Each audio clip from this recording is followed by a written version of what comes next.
Bonjour à tous et bienvenue dans ce nouveau numéro de Toulouse et vous. On est ensemble pendant 1 heure. On va parler économie, politique, sociale, sortie, rugby, chocolatine, briques roses. Nous allons parler aussi culture grâce à nos camarades de regard. Mina nous rejoindra tout à l'heure. J'ai hâte. On va parler sortie avec Pinkin.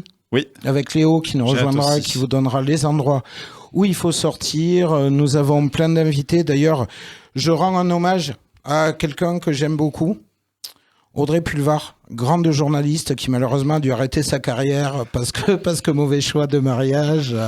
Ça lance un peu la thématique de quoi on parle. Chanson. On va parler politique. D'abord jingle, la chanson sera pour après. Politisez-vous, c'est tout de suite dans Toulouse et vous.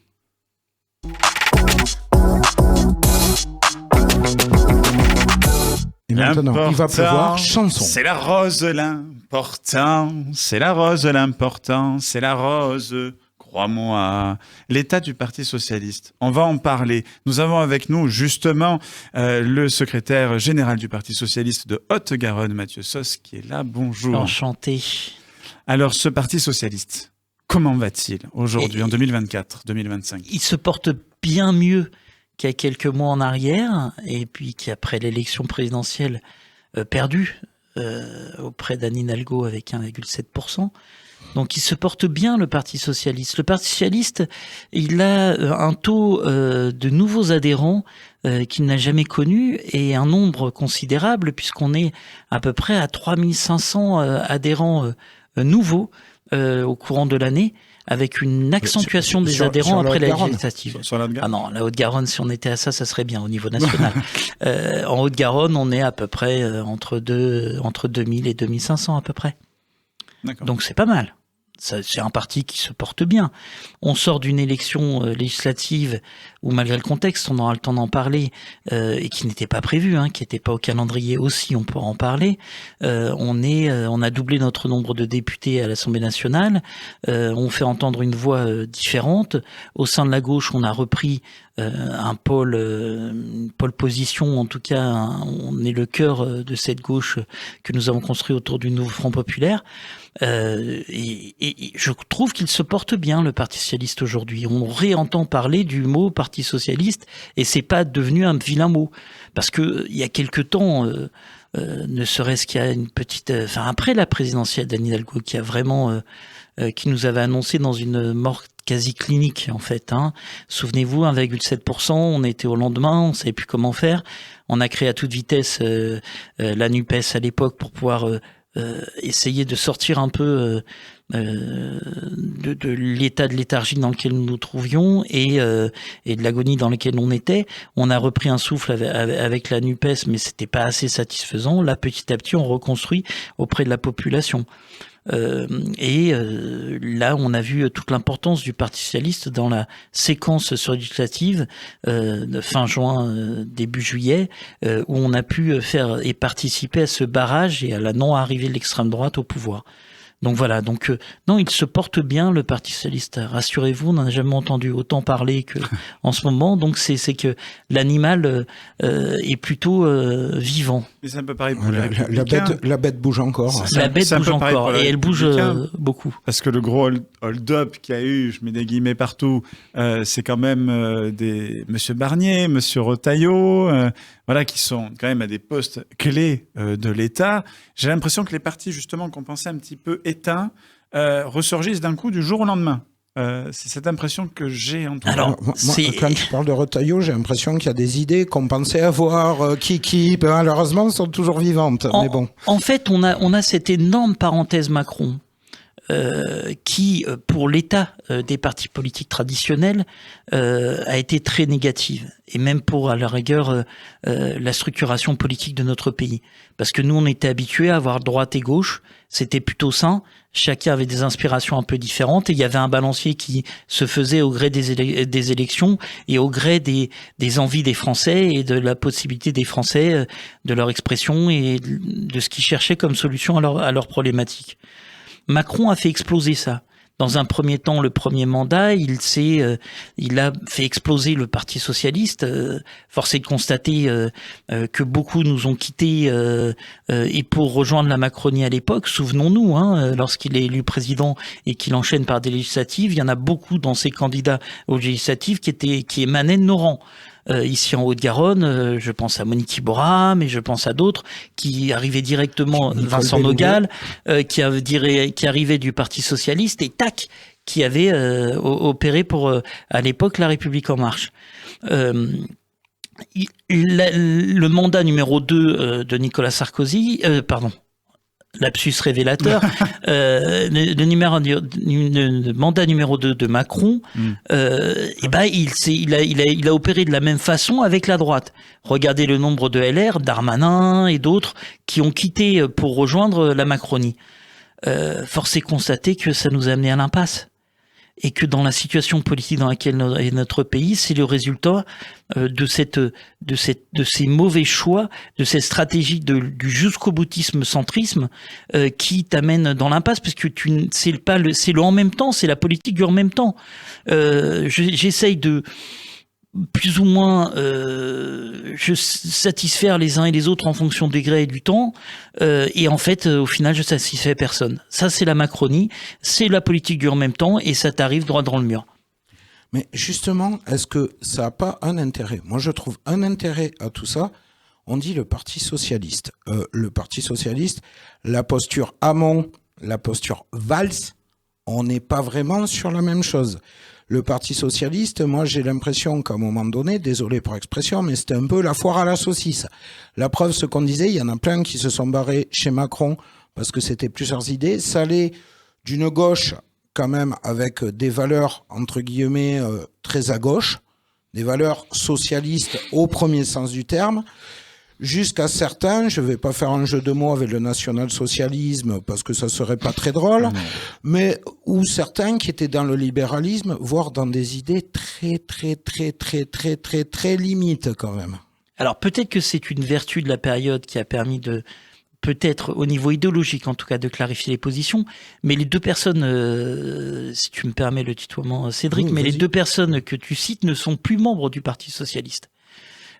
Pour des raisons diverses et variées, mais elles ne sont plus membres. Et on peut pas, Valls, avec la tournure, le passage à Macronie, on peut plus penser même qu'un jour il était socialiste. Aujourd'hui, actuellement, avec ce qu'il pense. Donc, en réalité, tu es à la fois dans une clarification peut-être d'une idée du Parti socialiste, mais à la fois aussi dans un moment où le Parti socialiste réattire les gens. Et on a toujours été, nous, un parti d'opinion, un parti de courant. C'était très compliqué. Moi, ça fait un petit moment maintenant que j'ai commencé la vie politique. Moi, je me suis engagé politiquement après la défaite de Lionel Jospin et l'arrivée au second tour au pouvoir de Le Pen. J'avais participé activement à la campagne de Lionel Jospin. Et le soir, ça a été pour moi une sorte de cataclysme parce que j'étais jeune, parce que j'étais étudiant, parce que et puis on n'avait pas eu conscience de l'arrivée de Le Pen au second tour. C'est autant, il y a des fois, on nous dit, là, sur les dernières Macron, on nous dit, c'est surprenant, Marine Le Pen est arrivée. Non, là, par contre, là, ça serait se mentir, et puis ça serait avoir une mauvaise analyse de la situation. Au contraire. Je te dirais même que oui, le Front National est au pouvoir, le Rassemblement National, pardon, est au pouvoir aujourd'hui, quasiment assuré pour 2027. À nous de l'empêcher, cette chose qui arrive. Le mur est construit, la voiture est pleine, t'as beau klaxonner, tu prends le mur, si tu vas tout droit. Par contre, si tu bifurques, si tu arrives à trouver une alternance et une autre façon de faire, si tu arrives à répondre à l'interrogation des gens et ne pas attendre bêtement à chaque élection que le RN monte, et ben là, tu peux trouver ta bifurcation au niveau de ta voiture et échapper au mur. Qui est là aujourd'hui, au moment où je parle, il est dressé, le mur. Il est dressé. Alors, il s'est fissuré un peu ce matin avec les réquisitions de la justice. On pourra parler de ce débat, si vous voulez. J'ai mon point de vue là-dessus. Mais il s'est fissuré un peu parce que, a priori, leur candidate auto-désignée ou désignée ne pourra pas se présenter à la prochaine présidentielle, peut-être, parce que c'est un réquisitoire. Voilà. Ça n'a pas encore été jugé. Mais en soi, il y a déjà le remplacement, le grand remplacement chez eux a déjà été fait, puisque la jeunesse pousse et avec son livre de sortie, on se méprend pas. Quand Bolloré investit sur un cheval, c'est pour aller jusqu'au bout, quoi. Sur ça, je suis vraiment pas d'accord. Hein. Je veux défendre ma profession. C'est que je pense pas, pour regarder les interviews, notamment. Enfin, ta profession, pardon, Alexandre, c'est pas Bolloré. C'est pas Bolloré. Bolloré, c'est un financeur. Oui, mais c'est à travers journaliste. les médias. Je vois ce qui est dit. C'est à travers les médias. Encore une fois, CNews est ciblé. Moi, je défends toutes les chaînes télé et médias, tous les médias. Pour moi, il doit y avoir tout le monde, parce que sinon, ça va se faire sur Internet. J'ai pas dit qu'il ne doit pas y avoir tout le monde, mais j'ai dit que tout le monde est censé, lorsque tu t'exprimes, dire de là où tu parles. Et autant France Inter, France Info, France Info, je vais dire France Inter, parce que France Info, c'est pas tout à fait vrai. C'est un média qui est quand même relativement neutre et qui ne fait qu'exposer des faits. Mais France Inter, qui prend position, a toujours dit que c'était un média avec une rédaction plus ou moins tournée vers la gauche. Moi, je rêve que c'est on embrasse Guillaume Meurice. Je rêve on embrasse Guillaume Meurice et les autres. Et qui a été malheureusement sanctionné. Moi, j'étais plutôt de son côté, Guillaume Meurice.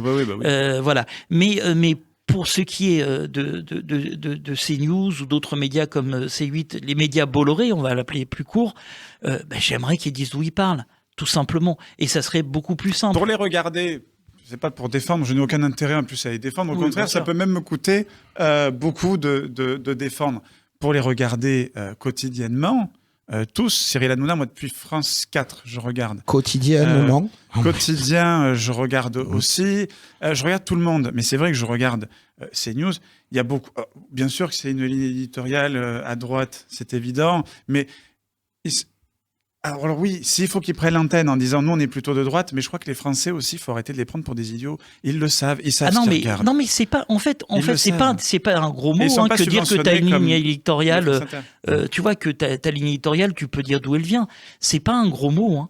Et ça ne sera pas une sanction à la liberté d'expression. Mais les gens le comprennent, parce qu'il y a besoin de le dire. Simplement, tu ne dois pas te camoufler en disant « Attendez », comme certains le font, ou s'offusquer. « Attendez, nous défendons cette opinion, mais nous sommes censés, et nous sommes dans la neutralité, c'est les autres qui sont de gauche, etc. » Moi, je préfère qu'on dise clairement les choses. Je n'ai jamais vu dire ça. Aujourd'hui, ce matin, j'écoute et je regarde moi aussi tout, en fait. Je fais partie de ces gens qui dévorent les médias et qui ont la télé allumée du matin au soir. Je sais, vous affectionnez particulièrement plus Samy. Je sais bien. Et donc, je regarde tout ce qui se fait. Des fois, ça manque un petit peu d'honnêteté intellectuelle. Et quand parfois ça va trop loin, qu'il y ait des sanctions auprès de l'Arcom, il faut pas non plus s'en offusquer. Ça fait partie du jeu. À un moment donné, il faut qu'il y ait une régulation de l'expression publique, autrement elle diffère. L'Arcom ne peut pas regarder ce qui se passe sur France Télévisions, par exemple, c'est pas normal. Alors, ça c'est des oui-dire. Ce qui se passe sur France Télévisions est sanctionné aussi régulièrement de façon différente. Je pense que s'il y avait des propos scandaleux qui étaient tenus à France Télévisions, il y avait tout l'armada juridique qui permettrait de le faire. C'est pas du tout la même façon de faire de la télé. Parce que les journalistes se couvrent. Quand France Télévisions ou France Inter annonce que Kamala Harris va gagner, parce que c'est ce qui s'est passé. Moi, il y a un journaliste, il y a un expert, j'ai pas les vidéos là sur moi, mais je vous les montrerai sur les réseaux sociaux, mais qui annonce sur plusieurs plateaux, non mais Kamala Harris va gagner, je vais vous expliquer pourquoi, et tout le monde est là, super, elle va gagner. Ils n'ont pas vu venir la vague rouge aux États-Unis. Et en plus, quand on l'a mis face au truc, on a dit, mais vous y croyez pas trop à l'élection de Trump? Il dit, si, j'y croyais. Enfin, pareil. Non, mais très honnêtement, les mêmes erreurs reproduisent les mêmes effets. Il peut y avoir des interprétations un peu différentes. Il peut y avoir des choses un peu différentes. Lorsque CNews avait prévu la victoire de Marine Le Pen, elle n'a pas eu lieu. Et celle aussi de Jordan Bardella plus récemment. Celle d'Éric Zemmour. Enfin bon, il y a eu ou avec Zemmour, avec un score plus haut que Zemmour. Enfin bon, c'est pas grave, c'est de la position médiatique. Kamala Harris, pour en revenir, alors on ouvre plusieurs débats en même temps, faut quand même réussir à suivre. Mais Kamala Harris, pour le coup, on avait un prisme très européen et très français lorsqu'on regardait ces élections américaines. Et pour nous, c'était inconcevable que la dinguerie trumpiste fonctionne aussi bien. Ça ne nous permettait pas. Il faudrait avoir cette analyse. Ils n'ont pas le scrutin universel direct. Ils l'ont pas. Oui, sur CNews, ils l'ont dit, parce que ça correspondait à leur aspiration aussi. Non, c'est que Kamala Harris parlait des enfants transgenres pendant que Donald Trump parlait du peut-être qu'entre leur volonté de voir arriver quelque chose et une analyse très du contexte et de la situation, peut-être que c'était la volonté qui prenait le pas et que bon, il se trouve que ça l'a fait comme ça. De l'autre côté, mais moi j'ai pas les compétences pour bien analyser le scrutin américain. Ce que je vois, c'est les différences entre nos différents États, notre culture qui est différente, notre façon électorale qui est pas du tout la même. On est en suffrage universel direct. Ils sont avec des grands électeurs. Ils sont avec une politique de terrain qui est différenciée. Ils ont des appréciations médiatiques pas tout à fait les mêmes. Ils ont le premier amendement. Pardon, Cédric. Et je termine juste là-dessus parce que et après je te laisserai rebondir bien entendu. Mais le premier amendement là-bas fausse en fait notre vision des choses. Le premier amendement permet l'expression totale, ce qui fait qu'on a ouvert un pan entier dans cette campagne. Il faudrait y faire garde chez nous à des fake news qui sont devenus des news. Et quand on a Trump qui a développé autant de fake news, qui a pris à côté de lui Elon Musk, peut-être le roi de la fake news sur X, et qui a développé autant de choses, on n'avait pas perçu ça en France. On n'a pas cette culture-là en France. Excusez-moi ce mot, cette expression française. Dieu est l'État. Mais heureusement qu'on nous en préserve et qu'on régule un peu l'expression libre dans ce pays pour pas dire n'importe quoi, pour pas ni tomber dans l'antisémitisme ni dans le racisme. Faut voir un peu les attaques américaines. On a même fait parler des gens par l'IA qui ne s'étaient jamais prononcés pour Trump et qui se sont vus accorder un soutien à leur insu à un candidat. Ça n'arriverait pas en France. Et heureusement, on nous en préserve parce que la démocratie est une chose chère. Pas encore, parce qu'on sait ce qui se passe aux États-Unis, arrive à peu près 10 ans chez nous. Oui, Cédric. Après, faut tenir compte d'un truc sur le côté américain, ça sera juste une petite analyse. C'est que, comme tu disais, il y a une vision. Les Français, en fait, je le redis, ont un spectre, tout se passe comme ça se passe en France. Donc, ils ont l'impression, républicain, c'est la droite, c'est pas bien. Démocrate, c'est la gauche. Non. La gauche américaine, c'est autre chose. C'est voilà. C'est Sanders, par exemple. C'est on va dire, voilà, les démocrates. Je pense que même certains, je faisais tout à l'heure une vanne sur les socialistes qui étaient un peu trop libéraux.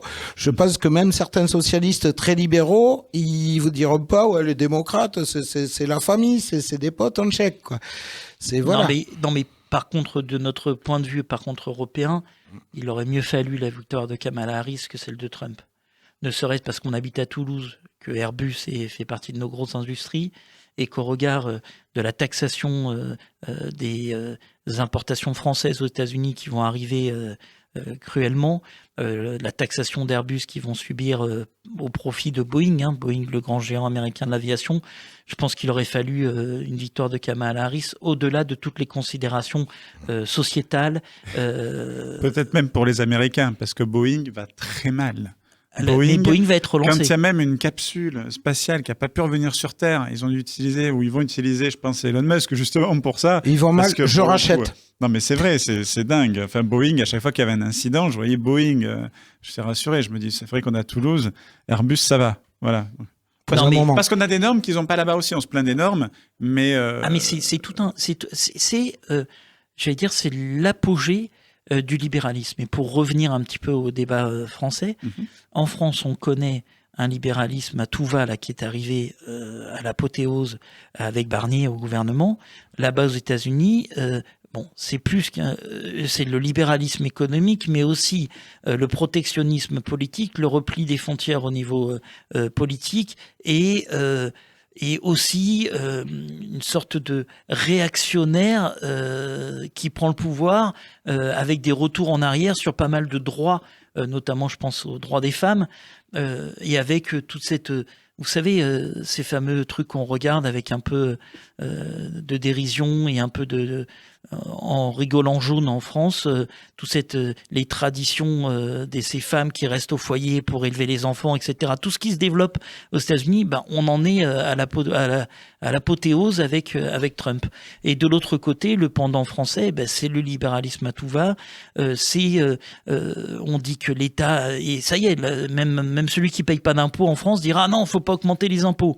On n'arrive même plus à avoir la culture de l'impôt qui était en fait simplement une répartition des richesses en fonction de ce que tu gagnais, ce qui permettait en fait la création du vivre ensemble à la française avec et dont celui qui a un peu moins pour qu'il puisse participer à ce vivre ensemble qui nous permet aussi de sanctuariser à la fois notre sécurité, à la fois notre liberté de vivre et notre, j'allais dire, notre bien vivant à la française, tout ça est en train d'être mis à mal et se développe partout.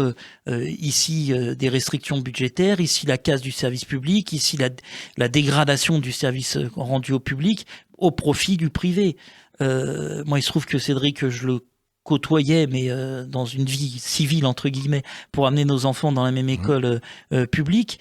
Cette école publique qu'on a vue quand nos enfants étaient un peu plus petits et qui, au fil du temps, subit les affres des économies budgétaires au mépris de la diffusion du savoir. Je pense à l'Occitan. On embrasse d'ailleurs l'équipe de l'école Bayard-Matabio. Voilà. Mais je pense à l'Occitan. Quid à l'avenir de ces classes Occitan? On a bien vu, nous, à Matabio, qu'il y avait en fait les enfants qui faisaient Occitan étaient répartis dans l'ensemble des classes. Ce qui permettait en fait d'avoir à la fois une popularisation de l'occitan un petit peu plus diffusée, et puis ça permettait aussi de faire en sorte qu'il y ait l'égalité et la mixité sociale au sein de l'école. C'est fini par des suppressions de postes et on arrive à avoir des classes occitan réservées occitan, puis petit à petit on dira l'occitan est-ce un truc prioritaire.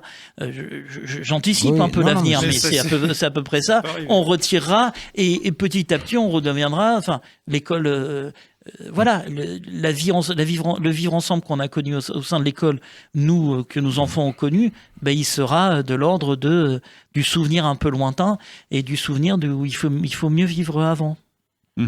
Après, justement, est-ce que c'est pas un problème de société? Petite anecdote, allez, celle-là, je la tente. Justement, moi, sur cette école, j'ai souvenir, c'est une école qui, justement, accueille pas mal d'enfants dont les parents sont en cours de régularisation, qui ont du mal avec le français et tout, et l'intégration se passe très bien. Et moi, j'ai souvenir d'une réunion parents-prof où une instite nous dit, voilà, j'ai fait 2 niveaux, comme ça, les élèves qui parlent français couramment, dont c'est la langue maternelle, aident les autres et tout, qui ont un peu de difficultés. Et là, il y a quand même un parent d'élève qui d'ailleurs s'est fait pourrir en occitan par mes soins et par le copain Florent Mercadier que j'embrasse, qui a demandé est-ce qu'on peut avoir le nom de ses élèves? Quand on en arrive à demander le nom d'enfants sous le prétexte qu'ils sont en train d'apprendre le français, que il me semble que c'est à une autre période ça. Mais bon, voilà. On en revient peut-être à la thématique. Local, on part dans tous les sens. C'est vrai, on est désolé l'équipe. On fait un Florent qui doit s'arracher les cheveux en régie, genre où ils vont. J'essaie de jauger par rapport à Émilie, j'essaie de voir. On part justement, tiens, sur le côté local, voilà, du coup. Changement de sujet en même temps. On parlait d'Airbus. Justement, alors Toulouse a tout misé sur l'aérospatial. C'est une des grandes victoires de Baudisper et tout ça. Le Airbus, alors c'est très bien, c'est une industrie qui fait vivre Toulouse et tout. Si demain Airbus a un souci, Toulouse, ça va devenir problématique quand même, non, d'un point de vue économique. Si Airbus tous, je pense que Toulouse s'enrhume. C'est évident, mais il n'y a pas que. Et je pense que toute la vie politique locale, certes, est faite avec... et puis ça engendre aussi d'autres phénomènes, parce que les Airbusiens, quand ils arrivent aussi avec leur famille. Ils arrivent avec tout le monde. Et Toulouse est une des villes les plus attractives, du fait aussi de cette industrie d'Airbus. Donc tous les ans à Toulouse, il y a des nouvelles personnes qui arrivent. Et dans le même temps, ces nouvelles personnes qui arrivent ont cette exigence et c'est légitime, d'un service public comme elles l'ont connu antérieurement. Donc il faut que localement, on soit en capacité, nous, de développer le service public. Je pense aux écoles, mais aux collèges, je pense au lycée, mais pas que, et je pense aux routes, je pense à tout ça. Donc forcément, cette attractivité toulousaine est à la fois un avantage, puisque les populations nouvelles arrivent, mais à la fois porte les fruits d'un inconvénient, puisque le tissu local doit toujours s'habituer à ce changement. Donc, je pense au prix du loyer, parce que parfois les Herbusiens qui arrivent ont un pouvoir d'achat un peu plus élevé. Donc voilà, il y a tout ça à se faire, et ce mécanisme-là, il repose sur la volonté des collectivités locales, la possibilité des collectivités locales. Et là, on revient sur le débat du début de nos propos. C'est que on a de moins en moins une raréfaction du denier public qui est due à des choix budgétaires qui sont faits au sein du gouvernement, et les efforts demandés aux collectivités locales au niveau toulousain auront des conséquences pour nos concitoyens, pour les Toulousains. Il ne faut pas se tromper sur la dégradation potentielle du service public, parce que même si on fait tous les efforts du monde, lorsqu'on donne moins, on ne peut pas faire plus. Ça n'existe pas. Et il faut arrêter avec ce mythe. Je l'entends sans arrêt dans tous les médias. On va mettre moins d'argent, mais on va demander plus, ou on va vouloir plus. C'est un petit peu pareil, enfin ça rebondit un peu dans tous les domaines, mais on peut pas réduire ce que tu donnes à la santé et demander en même temps qu'on mette fin au désert médical, qu'on puisse développer l'hôpital public. Ça n'existe pas. Cette politique-là n'existe pas. Moi, je rêve d'une société où on reparle de la culture de l'impôt, mais pas pour augmenter l'impôt de tous, pour l'augmenter l'impôt de ceux qui peuvent, et puis rétablir un impôt juste en réalité. Je suis outré par la suppression de la taxe d'habitation, parce que si certes ça a paru être quelque chose qui permettait un petit souffle, mais il était léger le souffle. Mais aujourd'hui on en paye les conséquences. L'ISF aussi. Et l'ISF, bien entendu, mais j'allais en venir à l'ISF. Ouais. Mais quand on réduit autant les recettes de l'État, un jour ou l'autre, ils arrivent. Alors certes, il y a le nuage Covid qui permet de tout justifier. On dit que pendant le Covid, il y a eu tellement de volonté quoi qu'il vaille de dépenser pour pouvoir permettre aux sociétés de pas sombrer pendant le Covid. Mais ça, c'est un peu des leurs. La vérité, c'est qu'on a réduit les recettes de l'État. Et ce gouvernement les a réduits, pas nous. Le gouvernement a fait le choix de réduire les recettes de l'État. Et tu réduis tes recettes, tu peux pas dépenser après. C'est au sein d'un ménage, tu ferais le choix d'arrêter de bosser ou de machin, t'aurais plus de salaire qui tombe, t'arrives pas à avoir la même vie que t'avais antérieurement. Ça n'existe pas. L'État, c'est un grand ménage français avec beaucoup de gens qui le composent. Si on fait le choix d'éviter la solidarité par l'intermédiaire de l'impôt qu'il y avait, de faire en sorte qu'on réduise les taxes, qu'elles soient sous forme d'impôt direct ou les taxes de contribution indirecte, au bout d'un moment, l'État il fonctionne plus. Donc tu auras moins de capacité à pouvoir tendre la main à celui qui en a, mais aussi à satisfaire celui qui roule avec des routes comme on les a en France, c'est-à-dire en bon état. Moi, j'ai eu la chance, et je termine là-dessus, je suis très bavard, mais j'ai eu la chance d'aller aux États-Unis assez longuement. J'ai vu l'état des routes aux États-Unis, même en Californie, lorsque vous faites la route 66, et lorsque vous voyez ce que c'est que des gens qui décident de plus payer ou moins payer d'impôts. Vous l'avez... des pneus jauge à part la One, mais toutes les autres routes elles sont cabossées, défoncées, etc. Et le village le plus emblématique dessus, c'est celui de Clint Eastwood, Carmel. C'est un village extraordinaire, il n'y a pas d'éclairage la nuit parce qu'il n'y a pas d'impôt. Donc en fait, il n'y a pas de route, c'est des routes en terre et il n'y a pas d'éclairage. Je vous invite, vous tapez sur internet, vous allez vite trouver. Donc c'est des choix. La vie est notre contrat social tel qu'il a été fondé, tel que nous connaissons en France, c'était nous acceptons de payer un taux d'imposition. Bien sûr, il faut discuter sur pour pas qu'il soit contraire à l'intérêt général et qui pourrait permettre à tous, mais on acceptait de payer un peu d'imposition dans le contrat social pour avoir en contrepartie des services publics. Et ça serait bien que ces services publics fonctionnent. C'est vrai qu'on en parlait aussi à Nicolas Sarkozy sur une autre émission qui voulait enlever des professeurs alors qu'on a besoin au contraire de professeurs, d'enseignants. Bon, voilà, c'est toujours à côté de la plaque. Mais faut-il écouter quelqu'un qui a un bracelet à la cheville ? Et qui par ailleurs, il a même annoncé qu'il serait au match ce soir. Moi, j'ai un petit peu de mal aussi. On parle du match France-Israël qui a eu... De France-Israël. Moi, je comprends pas, et c'était à juste titre, certains types sur Internet qui l'ont révélé, mais j'arrive pas à bien comprendre comment est-ce que lui peut se déplacer dans un stade avec un bracelet électronique. Au bout d'un moment, il faut quand même que la justice soit appliquée à tous. Bon, après, vu le nombre de flics qu'ils avaient prévu sur ce match, ça va, il va pas s'enfuir. Par contre, moi, j'étais pas au courant que Raël, il joue au foot. Et il me semblait pas qu'il s'appelait Francis. Il y a eu la blague qui a circulé sur Internet, en effet. Mais c'est vrai que voilà, encore une fois, qu'est-ce qu'on en pense de ça? C'était une question pas prévue. Je vais la poser, celle-là. De l'état de... Ah, parce que les autres, elles étaient prévues? De l'état, c'est pas faux.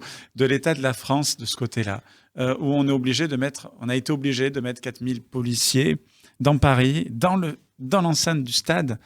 Qu'est-ce que ça dit? Idem pour les JO. Hein. Idem pour les JO. De fait passer. Alors c'est vrai que ça se passe bien, quoi, parce que forcément il y a des policiers partout.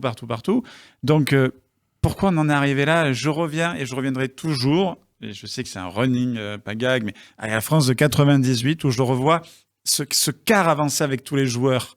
La fameuse France Black Blanc Beurre, tout ça que vous voulez souligner. Moi, je m'en foutais, je vous donnais rien à foutre de savoir qui était Black Blanc ou Beurre. Mais bon, ouais, tu dis ça parce que tu vivais encore chez tes parents, que c'était ta mère qui cuisinait. C'est ça, c'était le discours ambiant. Mais bon, pourquoi pas?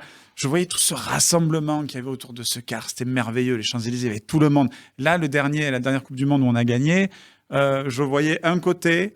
une route dégagée, il n'y avait pas tout ce truc-là. Et là, on se rend compte que maintenant, les stades de foot, on est obligé de les fermer. C'est 60 000 spectateurs, il n'y en aura que 20 000. Il n'y en a eu que 20 000. Pourquoi on en est arrivé là? Comment on en est arrivé là? Est-ce qu'on va en sortir de ça? Alors, est-ce qu'on va en sortir? Je le souhaite parce que, en fait, peut-être que notre écriture de ce que nous voulons en termes de France, ce que nous proposons en termes de France, celle de 98, celle qui permettait d'adhérer, de fédérer sur un projet commun, petit à petit, c'est étiolé. Mais c'est aussi le propre, j'allais dire, de... Je vais essayer de réfléchir un tout petit peu ou d'amener la réflexion sur quelque chose qui est l'effet Covid.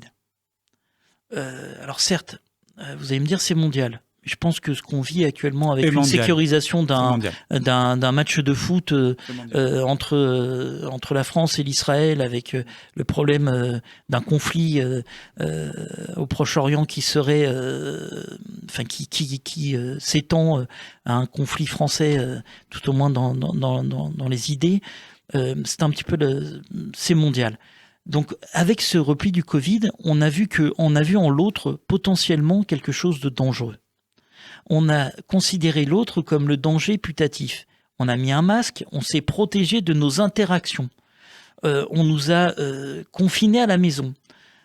Forcés, contraints et forcés, puisqu'il fallait éviter la propagation de la maladie. Mais en tout cas, on s'est recroquevillé sur nous-mêmes. Et on n'a jamais su peut-être retendre la main à l'autre. Et moi, je rêve d'une société et d'un candidat à la future présidentielle de 2027 qui est... C'est ce que nous proposerons, c'est de recréer un contrat avec la France, de recréer cette envie du vivre ensemble. Parce que tous nos sujets qui sont certes peut-être éloignés les uns des autres, et j'espère que le spectateur arrivera à trouver notre raisonnement, mais oui. Tout ça repose à mon avis sur cette idée du vivre ensemble, cette idée que il faut absolument se reprocurer. Il faut la refaire vivre, parce que le vivre ensemble, c'est comment est-ce que l'autre n'est pas considéré comme un ennemi potentiel, ou non pas considéré comme un concurrent, mais comme nous allons tous dans le même sens. C'est ce qui fait nation, en fait. Lorsqu'on fait nation, c'est une identité commune, une langue commune et une vision un petit peu, une interaction commune. Allons dans le même sens. Après, si, moi je trouve que pendant le Covid, il y avait quand même un lien, parce que faut rappeler, les bars, les restaurants étaient fermés. Par contre, les clubs échangistes étaient restés ouverts. Moi, ça m'a toujours fait rire. Et on remercie Douli d'ailleurs. J'avais pas cette subtilité-là. Eh ben oui, on en avait parlé. Je me rappelle dans l'émission Faut se le dire sur Radio Occitanie, on a eu Douli. Je me rappelle par téléphone, excellente Douli, qui au bikini ensuite le soir. J'ai eu le privilège de pouvoir y aller. Quelques journalistes pouvaient y aller malgré le confinement parce qu'il y avait des mesures de sécurité et qu'il fallait relayer le printemps du rire. Et Douli nous avait cité sur la scène à propos de ça. C'est vrai qu'il y avait. J'avais pas cette subtilité-là, ça m'avait échappé. En tout cas, Mathieu Soss, merci d'avoir été avec nous. Peut-être un de ces jours. Hein. Avec grand plaisir. Peut-être un de ces jours. Voilà, on va vous rappeler de toute manière, on va vous faire revenir, je pense, parce que là, on va parler de toutes les actualités. Merci d'avoir été avec nous. Merci. On passe à la suite.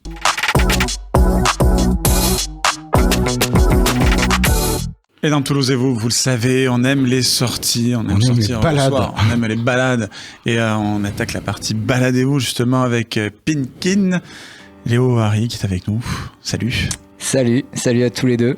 Salut. Du coup, encore une semaine bien festive à Toulouse. On va commencer par un premier événement. En tant que Toulousain, on connaît tous Mamie. Oui. Hein, Saint-Pierre, Mamie, ça vous dit quelque chose? Oui. Elle a ouvert aussi un bar à la Trinité. Vous connaissez, chez Mamie. Ouais. Et elle fête ses 5 ans. Le bar fête ses 5 ans, ce vendredi et samedi-là. On peut pas boire d'alcool s'il y a 5 ans. Tu peux, après c'est tes problèmes, c'est toi et tes problèmes, c'est toi qui vois. Il y a un thème de soirée pour cet événement, ça s'appelle le Grand Cirque. Alors on n'a pas trop d'indications sur exactement ce que ça va être. Faut venir sur un éléphant, c'est ça? Exactement, tu viens en éléphant avec ton diabolo. Et c'est pas la boisson dont je parle. C'était pas ouf comme vanne. T'inquiète pas, on est là. Et donc il y aura 2 soirs, le vendredi et le samedi, avec 2 DJ, des jolies musiques. On a Tonaja sur le vendredi et on a I'm Locus pour le samedi soir. Ils sont très très forts, jolies musiques, connaître. Ouais, ils ont beaucoup d'établissements à Toulouse. Ils font de très jolie musique. Très jolie musique. Après, on enchaîne avec le festival Bagelheim qui a lieu au Limelight, une boîte de nuit qui est située aussi en plein centre-ville de Toulouse, une super belle boîte de nuit avec un rez-de-chaussée puis un souterrain. Quand tu rentres dans le souterrain, c'est vraiment bluffant. Hein. C'est vraiment une déco full néon, c'est super beau à voir. On est sur quel quartier là à peu près? Là, on est au fond de Gabriel Péri. D'accord. Près du canal. Mais ça, c'est au bord du canal, ouais. Au bord du canal du Midi, exactement. Et donc, c'est un festival qui a lieu sur 3 jours avec 7 DJ. Il est organisé par la DJ résidente du lieu qui s'appelle Baguera. Et donc, pour l'occasion, il y aura plein de shows, dont un drag show, un cabaret. On aura un invité, La Diva et Shana Banana en drag. Donc là aussi un bel événement sur 3 jours, donc il y a un pass 3 jours. Vous pouvez découvrir ça directement sur les réseaux du Limelight. Ensuite, rien à voir, on a Léa Churros le vendredi. Je dis rien à voir parce que là on part plutôt sur une soirée zouk antillaise compas qui a lieu à l'Urban Lab ce vendredi 22 de minuit à 6h.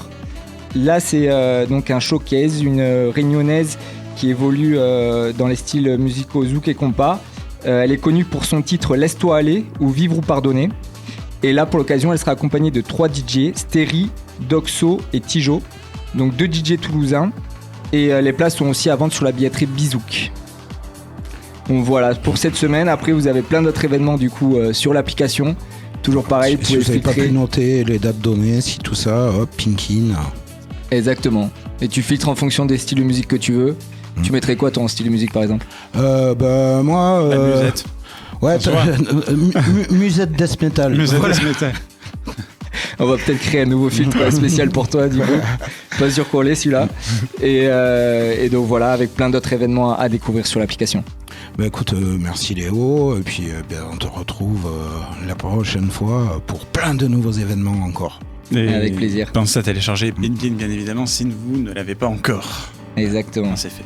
Voilà. Merci J'ai beaucoup. même téléchargé sur mon téléphone fixe aussi, comme ça je l'ai partout. Au moins tu es là. Merci beaucoup d'avoir été avec nous. Merci à vous. Merci Léo, on passe à la suite. On passe à la suite, évidemment, de Toulouse et vous.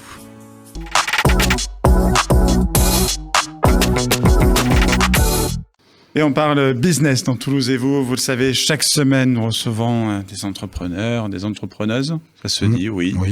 Cédric. Des entrepreneurs aussi. Des entrepreneurs. Là, nous avons avec nous Virgile Geffroy et Magali Collin de Lab Service. Plus. Bonjour. Lab Service tout court. Plus, c'est Lab TV. Plus, on en parlera après, c'est la TV. Alors, Lab Service, moi, je suis content de les recevoir. Je dis pas que je suis pas content de recevoir les autres, mais bon, parce que on se connaît un peu et que bon, moi, Magali, Lali, m'a souvent chanté les louanges de Lab Service. Il y a plein de démarches, mais on va commencer par le début. Lab Service, ça fait quoi comme travail exactement, cette bête? Ça fabrique des ordinateurs pour des segments de marché, de l'instrumentation scientifique, du diagnostic au départ, et depuis peu sur de l'IA, des éditeurs de logiciels et des secteurs industriels. Donc on fabrique à façon, on design à façon des systèmes informatiques qui vont servir à piloter des instruments, des outils industriels ou des logiciels intégrant de l'IA. Voilà. D'accord, c'est eux qui vont nous mettre tous au chômage avec l'IA. Exact. Alors il y a plusieurs particularités je trouve sur Lab Service, c'est que déjà c'est aussi pour ça que moi que j'ai souhaité en plus de t'avoir toi Virgile, donc qui est le créateur et le El Capo di tutti capi comme on dit dans le pays d'Alexandre, j'ai souhaité avoir aussi la Lips. J'ai l'impression qu'il y a un truc, j'ai l'impression qu'en fait vous êtes pas une boîte, vous êtes une famille quand même quelque part, non, dans l'état d'esprit dont c'est fait. Alors ça fait très à la mode, le côté on est tous copains, on va faire du bateau ensemble et tout ça, mais là chez vous on a l'impression que c'est naturel. C'est peut-être Monsieur Geffroy que j'ai à ma gauche qui a insufflé ça et que les managers ont relais auprès des équipes et tous les salariés. Mais moi je me souviens une fois que Virgile m'a dit tout est de l'art. Et moi j'ai dit non. C'est pas vrai, voilà, je parlais musique, etc. Et effectivement, moi, il m'a fallu à peu près 42 ans de vie, si je compte le temps zéro, pour rencontrer Lab Service, une boîte où chacun a le droit d'être ce qu'il est, et ce qu'il est mis à profit pour travailler, et donc pour redonner aux autres. Et tout est de l'art. Alors, tout est de l'art, je me permets Virgile, mais du coup, un jour vous viendrez, dans les locaux de Lab Service, c'est une vraie galerie d'art. Donc, cet homme à ma gauche est passionné de street art. Donc, il y a des œuvres absolument partout dans nos bureaux. Chaque bureau a 3 ou 4 œuvres, et les salariés ont le choix, justement, et c'est Virgile qui nous le laisse, ce choix-là. Et ensuite, il y a plein de projets qui se sont montés, notamment, alors Virgile en parlera peut-être mieux que moi, mais il y a un projet autour de tout ce qui est récup et recyclage. Voilà, avec un artiste que je sais pas si vous le connaissez, Alben, qui fait des grosses structures et où ça vous parlera si vous regardez, parce qu'il y a plein d'allusions au Star Wars, aux trucs les gens connaissent, Goldorak, tout ça. Voilà, culture commune. Et aussi parce que il y a c'est pas un projet puisqu'il a déjà eu lieu, il va y avoir la seconde session et là je vais laisser Virgile en parler, ça s'appelle Un carton dans les airs. En effet. Et pour revenir au capot, le capot est accompagné de 25 salariés, il n'est pas tout seul. Et l'art dans l'entreprise, c'est aussi maîtriser son métier. Et je crois qu'aujourd'hui, si on pouvait remettre une collerette bleu, blanc, rouge, tous les salariés de Lab l'auraient, au titre de la maîtrise de notre métier dans l'informatique. Donc voilà. Ensuite, alors le projet de Street, c'est promouvoir un petit peu les jeunes artistes street art toulousains. Et donc notre projet, on envoie à peu près 30 000 cartons dans le monde d'aujourd'hui. C'est de flaguer chaque carton avec une œuvre originale et avec une biographie en anglais, en français de l'artiste dans le carton. Voilà. Il y avait une bouteille à la mer, aujourd'hui il y a un carton dans les airs. Voilà. Avec un côté en plus sociétal assez intéressant, puisque on a des magasiniers, le dernier du Chili, qui nous a demandé s'il pouvait garder le carton. Et on lui a dit fais-le encadrer, tu nous envoies la photo. Donc voilà, ça c'est un peu le côté rendre ce que le succès de Lab nous a donné, le redistribuer de cette façon-là, quoi. C'est génial. Ah oui, je savais que t'avais kiffé. Ouais, mais en plus, alors, est-ce que c'est facile, justement, parce que bon, toi, t'es passionné de street art, dans la tête des gens, le street art, ouais, ça va, c'est des jeunes qui vont peindre des trucs et tout, et ça va pas, dans un milieu qui est quand même un milieu de technologie de pointe et tout, est-ce que c'est facile de faire passer la notion de street art? Est-ce qu'il y a pas des gens qui se disent, qu'est-ce qu'il a pris? Est-ce qu'il en reste, quoi? J'ai envie de te répondre qu'avec l'avènement des réseaux sociaux aujourd'hui, un graffeur, il est lié aux réseaux sociaux. Donc le lien, il se fait par là, par la tablette, par les mains, par le téléphone, par la photo. Donc aujourd'hui, l'art qu'on connaît, l'avènement est arrivé avec l'arrivée de l'appareil photo. Avant, on peignait une famille. Aujourd'hui, on la prend en photo et puis demain, on va faire autre chose. On prenait les graffeurs, on leur mettait des manches il y a 20 ans et on les obligeait à repeindre. Aujourd'hui, on les paye pour faire des murs, quoi. Ouais, puis moi, il y a quelque chose que je voulais rajouter par rapport à ça. Ouais. En fait, c'est que quand même, ce qui est assez fabuleux, c'est que ça casse un peu les codes. C'est-à-dire qu'on a tendance à parcelliser, à dire voilà, le travail, on peut l'entendre un peu partout. Le travail, c'est le travail, ou même il y a le travail passion et le travail pas passion, etc. Ce qu'on a déjà entendu dans d'autres émissions. Et là, moi, je trouve que ça casse les codes parce qu'effectivement, c'est une boîte informatique à la pointe sur des technologies. Alors les clients qui ont des gros instruments scientifiques, etc., et qui ont beaucoup œuvré, notamment lors du Covid, pour chercher les vaccins et compagnie. Et non, c'est pas vrai. Il n'y a pas le business, il n'y a pas la musique, il n'y a pas l'art. C'est pas des cases, c'est un tout. Et on peut tout à fait déjà faire du business propre déjà. Donc il y a des besoins, on répond à ce besoin-là de manière correcte, avec des compétences, une expertise et de l'humain, parce qu'il y a de l'humain partout. Et c'est pareil pour la musique, en fait. Il y a pas ce côté-là commercial, business, parce que le business a souvent une connotation un peu négative dans des milieux artistiques, etc. Or, c'est pas vrai. Enfin, pour moi, il faut justement casser ça. Et Lab Service, moi, je trouvais porteur de ce fait-là, de casser les codes. Parce que moi, grâce à Virgile, par exemple, j'ai rencontré Siti Fouad, qui est, je sais, je te nomme beaucoup, mais qui est un graffeur toulousain reconnu, mais dans le monde entier, qui est d'une simplicité humainement saine, amour. Et en attendant, oui, il paye son chauffage, il paye son loyer, mais en plus, lui, il veut la liberté de vivre ses passions. Donc, il va effectivement se vendre. Et c'est pas un mauvais mot, c'est pas un mot moche, sale. Et c'est plutôt bien. Moi, ce que je dis à beaucoup d'amis musiciens, il faut s'inspirer de ça aussi. Parce que businessez-vous. Businessons-nous tous. Voilà. Vendez-vous vous-même plutôt que de vendre des enfants. Non, c'est pas ça. J'ai pas d'enfants. J'ai des chats. Exact. Moi, il y a autre chose sur lequel j'aurais aimé qu'on revienne, c'est un média même. Vous avez lancé la Lab Service, j'ai vu Lab TV++. C'est quoi cette histoire-là? C'est le fameux plus. Alors, c'est quoi, Virgile, cette histoire? C'est faire vivre à nos clients. On n'a pas de clients en Midi-Pyrénées, en Occitanie. On n'a que des clients en France, quelques-uns, beaucoup à l'étranger. Et comment leur faire vivre, justement, ce partenaire important, parce que pour certains, on est partenaire stratégique, de l'intérieur. Donc, on a décidé d'utiliser les réseaux sociaux. C'est pas notre premier système pour la prospection et le business, nous, mais de dire, à travers les réseaux sociaux, comment leur faire partager le quotidien de Lab Service, des informations venant de clients, venant de fournisseurs. Donc, on a commencé par éditer des magazines. On a fait une première version de narration qui a eu un très gros succès, un tirage de 500 exemplaires. Et derrière, on a dit, on va passer du papier à la télé. Donc, on démarre le projet Lab Service++, avec différents thèmes techniques, des thèmes de vie, des thèmes d'art et des thèmes de témoignage ou d'apprentissage. Et d'ailleurs, à la vue de votre studio, je pense qu'on se reverra pour tourner quelques scènes de Lab TV++. Le studio à Redbox, il faut voir avec la Redbox, il n'y a aucun problème. Au niveau des artistes, comment ces artistes, bon, toi t'es passionné, donc tu vas dans les galeries, comment ça se passe? Est-ce que tes 25 acolytes te ramènent aussi des choses en mode, comment ça se passe? Je crois qu'au départ, en effet, il y avait la genèse à travers une ou deux personnes dans l'entreprise. Alors, je ne fais pas particulièrement les galeries, je suis plutôt dans la rue. Ouais. J'aime beaucoup la rue Robin d'une manière générale, que ce soit le son d'ailleurs ou l'image. Et non, c'est venu assez naturellement. Et les collaborateurs se sont appropriés en fait des œuvres que je souhaitais exposer dans les locaux.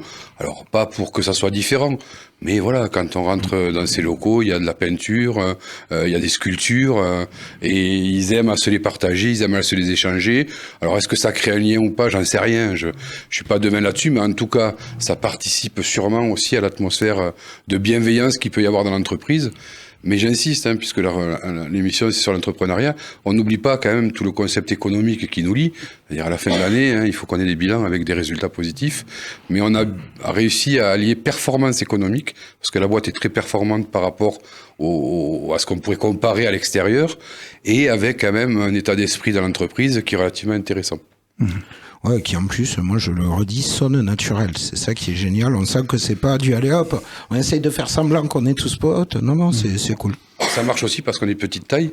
Je sais pas si c'est reproductible. Puis on n'a pas fait ça pour faire des petits, mais peut-être qu'à 500, 1500 ou dans des grosses boîtes comme on connaît la région, ça serait peut-être pas la même chose. Mais dans notre petite entreprise, en tout cas, comme disait Alain Bachung, ça fonctionne bien.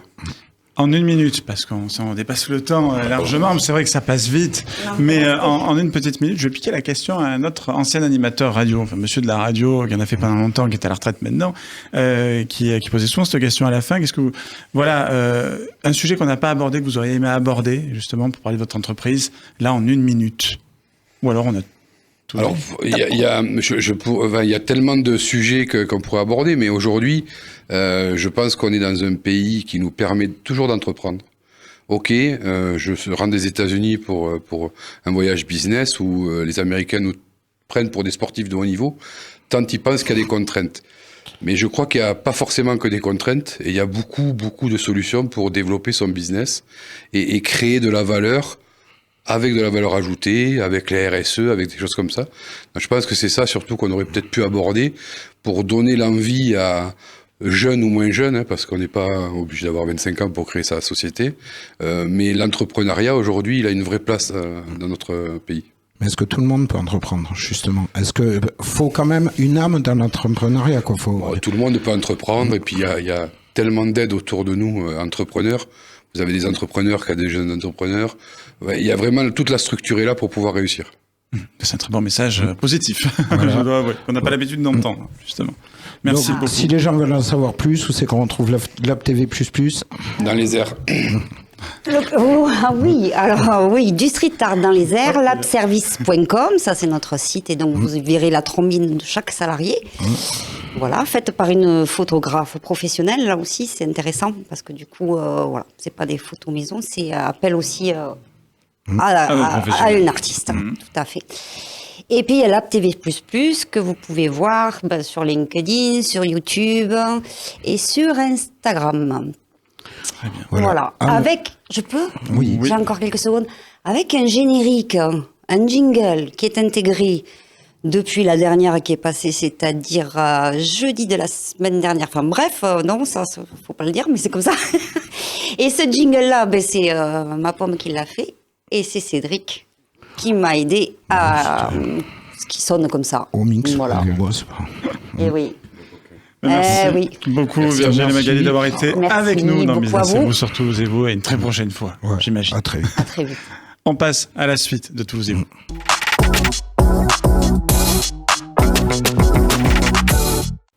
On a le plaisir de retrouver Regard, et avec Regard, il y a... On va parler bricolage. Non, c'est pas ça? Alors, je vais vous laisser.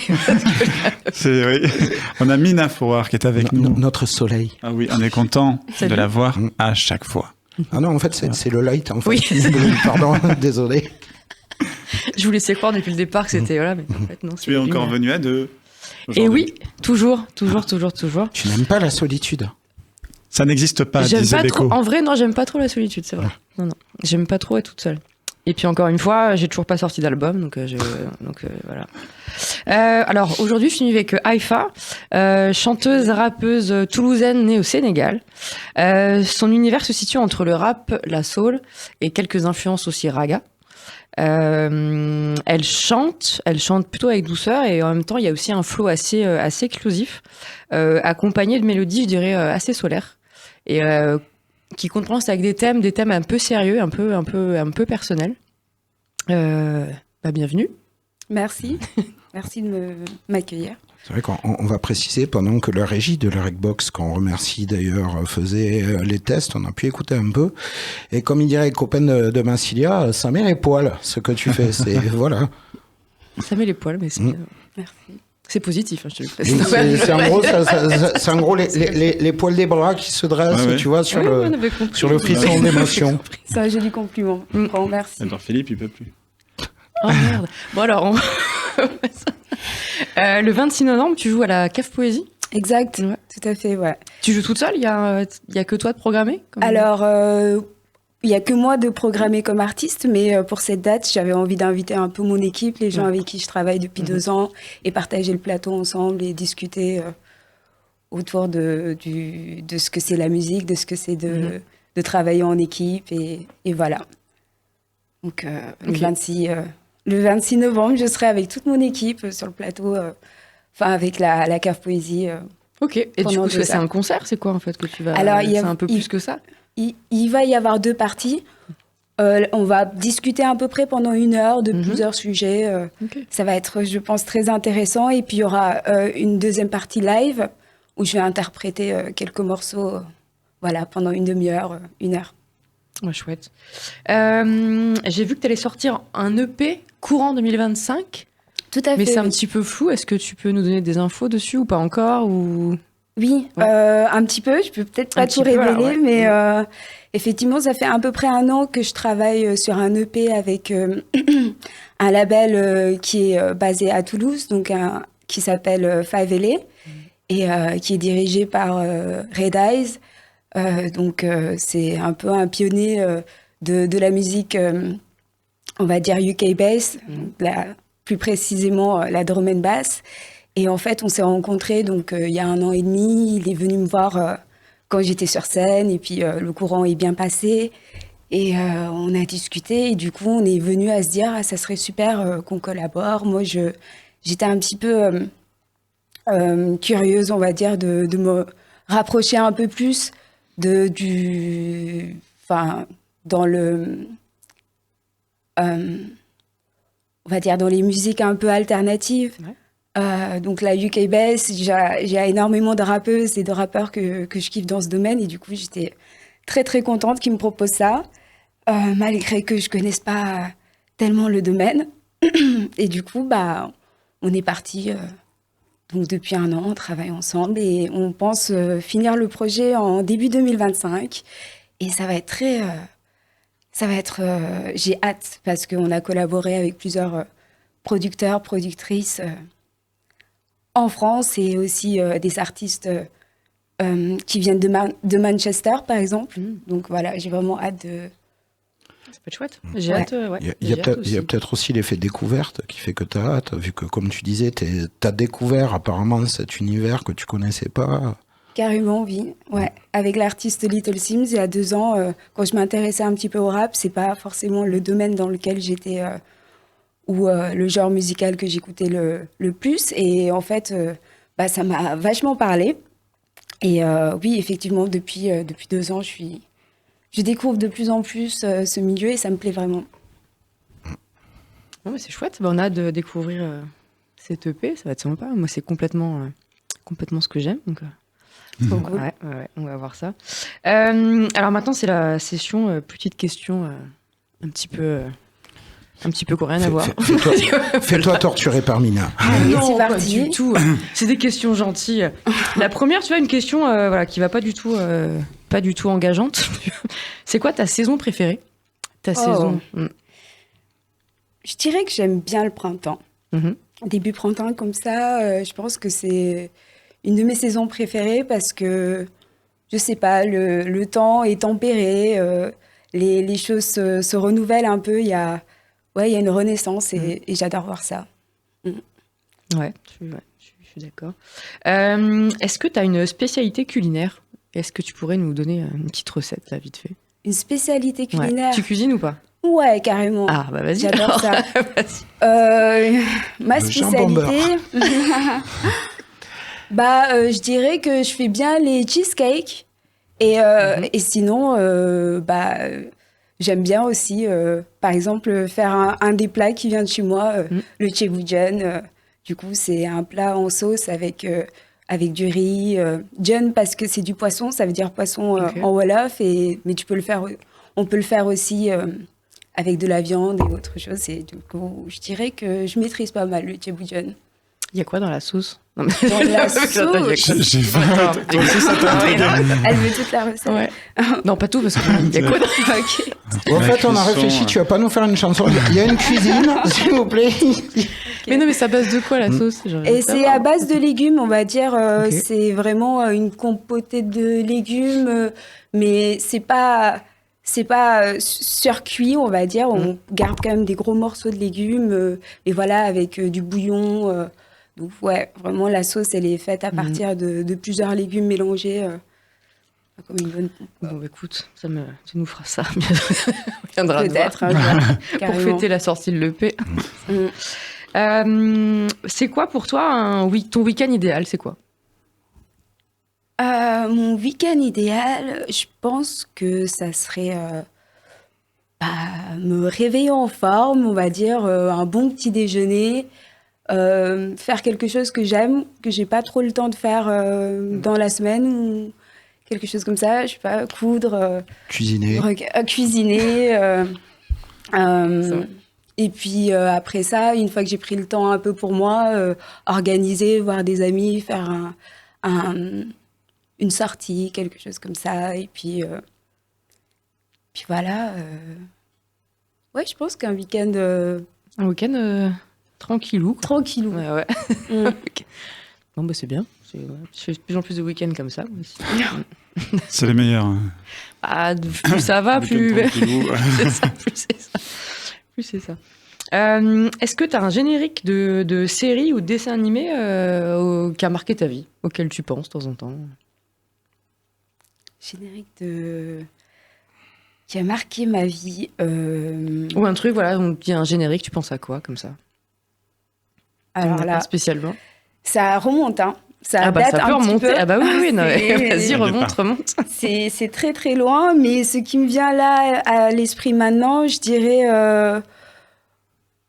le dessin animé manga Nana. Je sais pas si vous voyez, Non, moi je vois pas, tu vois toi? parce que ça remonte vraiment longtemps. Ok. Mais je sais que je regardais Ouais. cette série avec ma sœur et ça pendant au moins 2 ans dans mon adolescence, et du coup c'est vrai que ça me marque. Je vois encore la musique et enfin voilà, l'animé, les dessins animés, enfin. Ah cool, je vais voir ça moi. Il n'y a toujours pas un qui a dit la croisière s'amuse. Non mais voilà, Je j'attends tiens à Arnold remarquer. et Willy ou un truc comme ça. Une dernière question. Si tu devais choisir un mentor d'une personnalité ou d'un artiste, ce serait qui? Il peut être décédé, comme d'habitude. Il On peut va être encore vivant, chercher vivant ou l'appel, mort. c'est ça? Ouais, voilà, Vraiment, exactement. ouais. Comme d'habitude, on sort l'appel. Si tu avais le Si choix, on absent tirait. nous manque, c'est une très bonne Là, question. on te dit, voilà, tu peux avoir un mentor de ton choix, là. Waouh.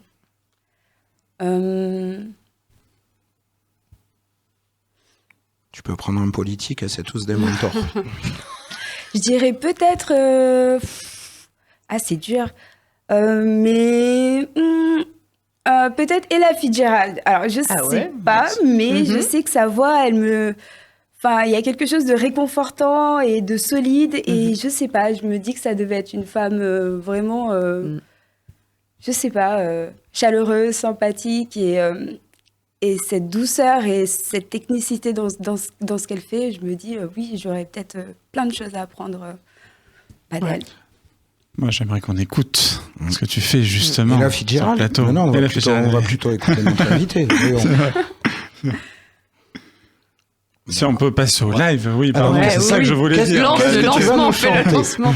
Je vais vous interpréter un morceau que j'ai écrit il y a à peu près 1 an et qui va sortir en fait. Moi, j'ai décidé là en novembre de sortir 4 morceaux à faire écouter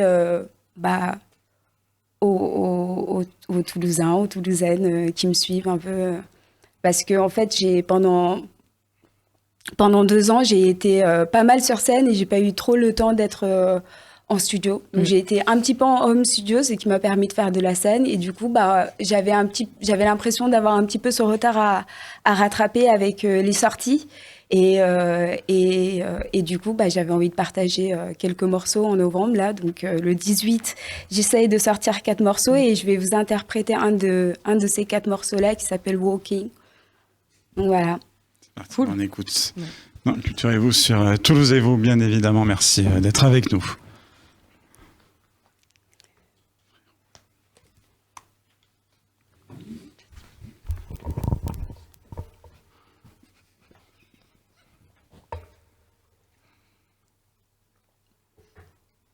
J'y vais quand je suis prête ? Ouais. Ok. Ça va, je suis prête.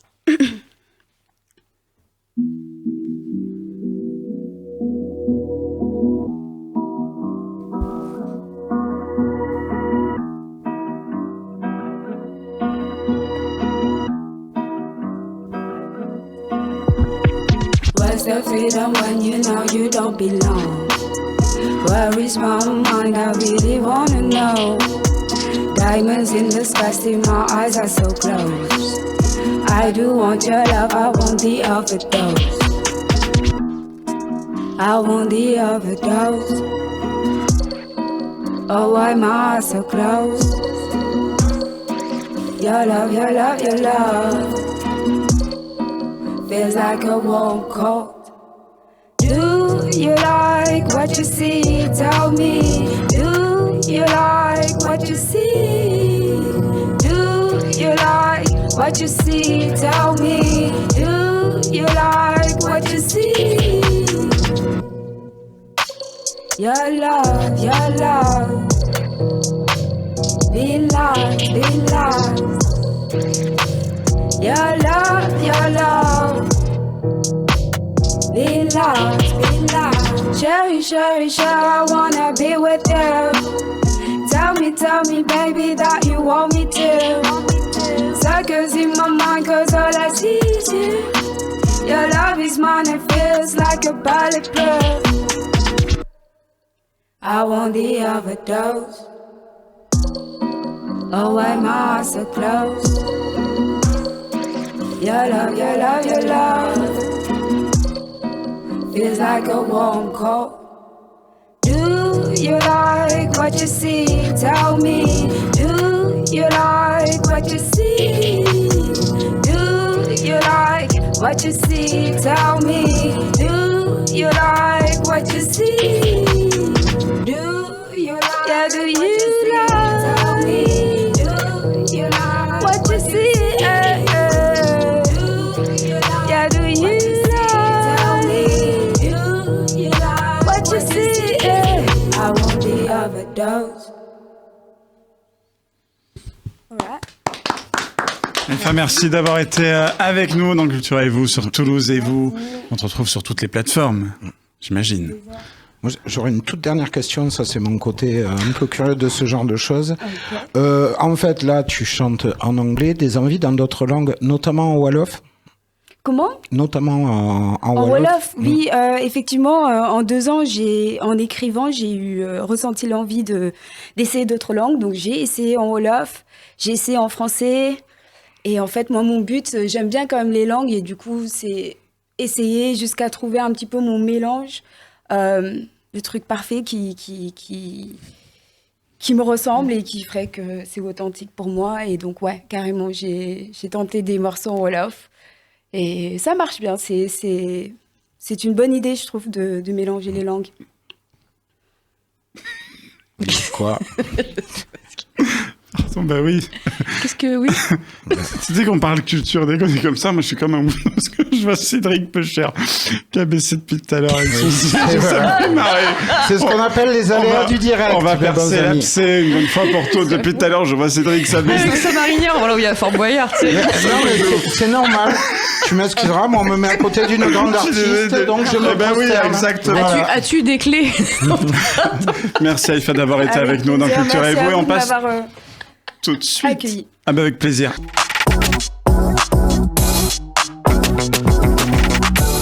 Toulouse et vous, c'est terminé pour aujourd'hui. On se retrouve dès la semaine prochaine. Non, on recommencera. Oui, Cédric, on revient. Merci à la Regbox, d'ailleurs, pour organiser tout ça. Voilà. Ce superbe studio. Pour nous supporter aussi. Pour nous supporter. Parce surtout que toi, d'ailleurs. C'est pas évident. Oui, voilà. je suis infernal. Dès qu'il y a des caméras, c'est infernal. Merci à Regard, merci à LinkedIn, merci aux entrepreneurs, merci aux politiques d'avoir été là. On se retrouve dès la semaine prochaine. Pensez à vous abonner. Ciao. Voilà. Et sauver les dauphins. Oui, c'est important.